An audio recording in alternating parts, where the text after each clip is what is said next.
手拍骹手，规身躯拢软烧烧。几个？四颗。哈手哈手拍骹手，规身躯拢软烧烧。哈手哈手拍骹手，规身躯拢软烧烧。这次是用 rap 嘻哈的音乐曲风，因为我思考了很久，觉得说，要做怎么样的歌曲才能让小朋友好学呢？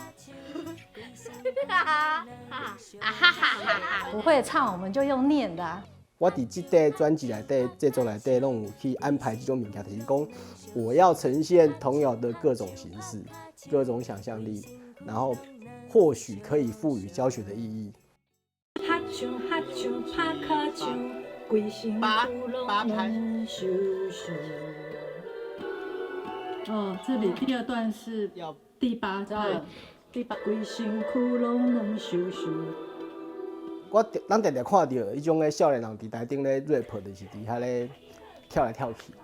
我想象讲，我即摆嘛想要囡仔伫台顶玩跳来跳去，很酷的样子。鼻水一阵流啊过一阵，看袂感冒，一直感觉脑顿顿，好些头痛，规暝拢无困，这样挂好，赶紧来出门。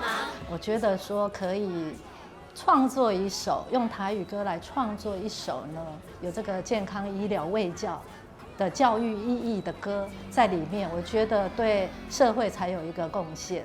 然后小朋友的话，我们就是让他觉得有趣之间去学习台语，我觉得这才是最重要的。所以讲，这条歌我会选就是讲，即摆的囡仔能听到，这嘛是童谣。我有一个画面，就是小孩子来唱这一首歌的时候，就争相的要打喷嚏，那一定很好玩。囡仔听母仔课，乖乖食药仔套。